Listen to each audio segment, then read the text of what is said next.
Wagwan YouTube, it's Naline, your Jamaican scholar, and in today's video I'm covering 6 ways to pay for college without scholarships.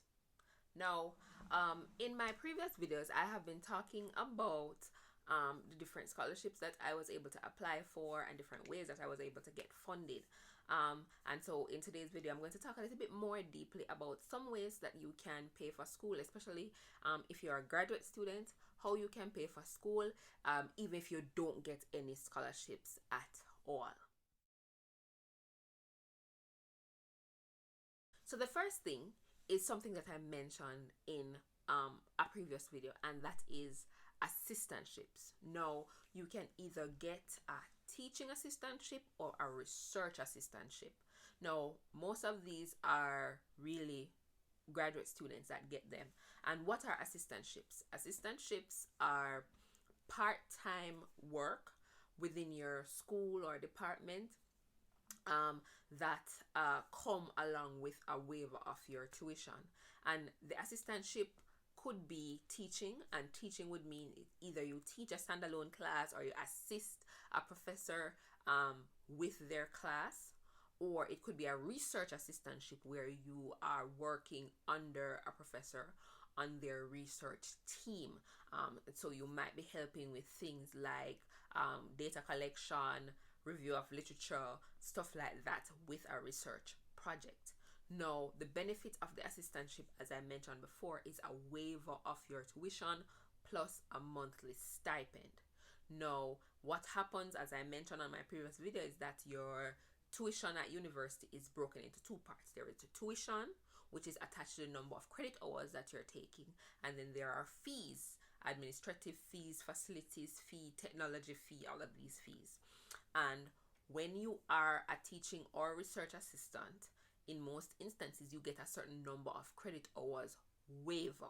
So for example, if you're at a university where 9 credit hours, which is 3 courses, is a full load, your department might grant you a waiver of the fees associated with the 9 credit hours. If it's 12 credit hours, then you can get a waiver of the tuition associated with those credit hours, and what you're left with is just the fees. And the fees can be $500-$600 per semester, which is going to be more manageable than $4,000-$6,000 per semester in your tuition expenses. And that is, of course, if you're paying in-state tuition. If you're an international student paying international student rates, the tuition is going to be exponentially more, right? At least double. And so a research or teaching assistantship is something that you should look into, and you definitely should ask your department, your school, whether or not that is something that you would or could be eligible for, and if there is something that you needed to do to qualify for an assistantship, a teaching assistantship, then you can do that. For me, I had to take a particular class in order to qualify to be a teaching assistant. Being a research assistant is not as easy in terms of getting them because they are a lot less common, and they're not necessarily as advertised. But being a research assistant has to do with working with professors who have grant funding, for example. So for example, you want to look at the professors in your university who are doing certain types of research. Look if you hear that a professor has gotten an NSF grant or an NIH grant. A professor who has grants sometimes has money in their budget to hire on staff to work with them. And in most instances, the staff that they're going to hire on to work with them are graduate students within their school or college, especially students from their classes who do well. So you are in a particular professor's class, their work interests you, you have done well in the class, then it is possible that that professor might say, would you like to work with me? Or you could approach a professor about working with them, and you could possibly get a research assistantship. Teaching assistantships, like I said before, you can either apply through your department or you can talk to a professor. You could be their TA as well.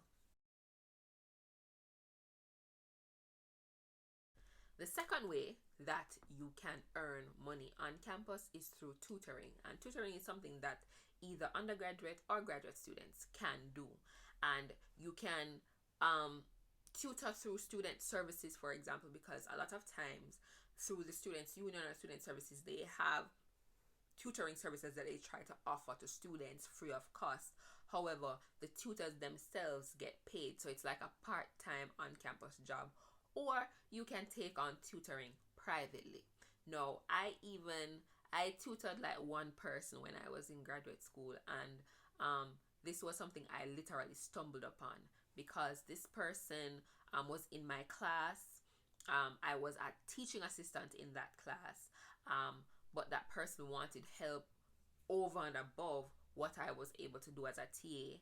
And that person asked me if I was willing to tutor them, and I said, okay. And so I was able to tutor that one person. Now, if I had more time, I would have been a little bit more serious because this was statistics, which a lot of people are looking for tutoring in that area.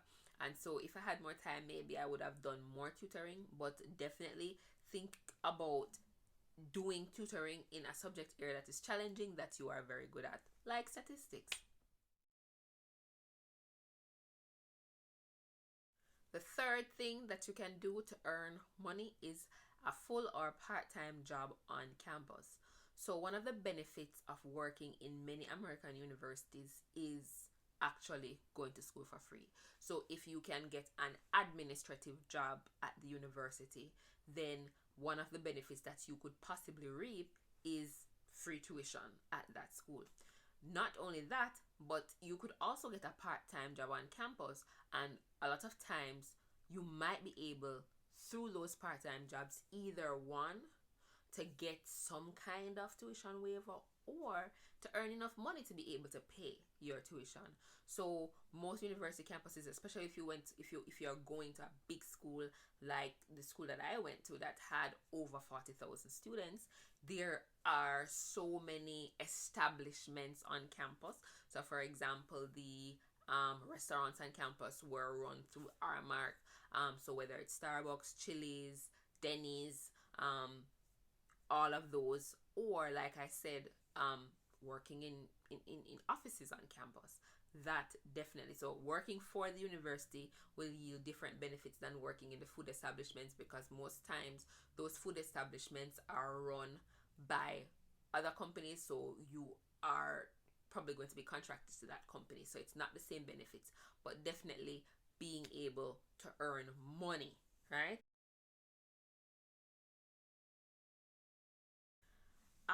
Another not so well known way of making money as a student on campus is actually working in student organizations. And now, clearly, your objective when you join a student organization is to benefit from that organization, or to have an impact on campus life around you.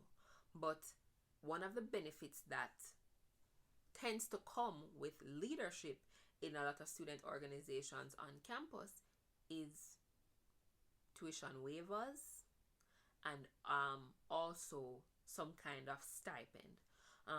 When I was a graduate student, I actually was on the executive board of two student organizations. But one was the graduate student government body called the Congress of Graduate Students.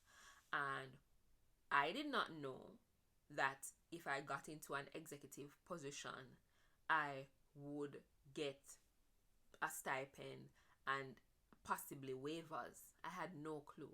And it wasn't until after I became one of the directors, or sorry, deputy speaker in my Congress, I found out that that was a benefit. Now, being that I was already on scholarship, I had to write to say that I don't want those benefits, but the other persons who were part of the executive were able to reap those benefits. So if there is an organization that you're passionate about, you're already a member of, and you have a thirst for leadership, please don't do it for the money. The money is literally a fringe benefit, to be honest. But it is a great way to have an impact, help other people on campus, and also make money. Another way that you can make some funds while going to school, specifically grad school, is to become an adjunct lecturer or professor at a nearby community college. Now, most college towns, when you're at university, they normally have a community college very, very close by, probably in that same town. Now, if you already have a master's degree, you're actually qualified to teach undergraduates, and so you can apply for part-time work as a instructor at those community colleges. The pay is hourly, and so, and not necessarily hours of time you spend at work, but credit hours. So if you're teaching a 3 credit hour class, you're going to get paid for 3 credit hours over 13 weeks. And depending on the hourly rate, that can be a pretty penny, especially if you're teaching a couple of classes. And you're talking about 3 hours a day, sometimes 2 or 3 days a week, and you're able to make some money to pay your bills, or to even save towards your fees, etc.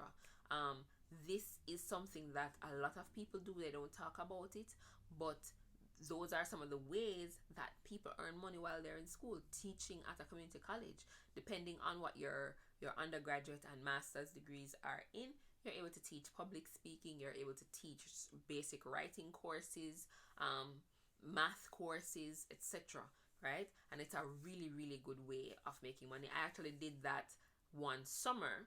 I had just finished grad school, and I hadn't gotten a job yet for the fall. And I was able to teach at a community college that was about 40 minutes away. Over the summer, I just taught one class, and it was a good way to keep money in my pocket, right? Now, the final way is still along the lines of teaching, and it's teaching online.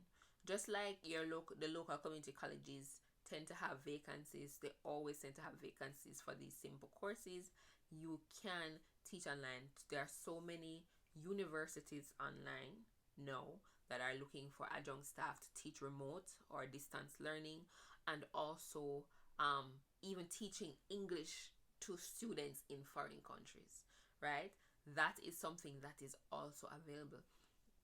And sometimes it just requires that you get up really early to teach a class, and your day starts, and then you move on. Now, that is the end of all my tips for making money, helping to pay for school even if you don't have a scholarship. I hope you found this video useful, and of course, if you did, please click that like button. Remember to subscribe to the channel, turn on notifications so that you can know when I post a new video. What good?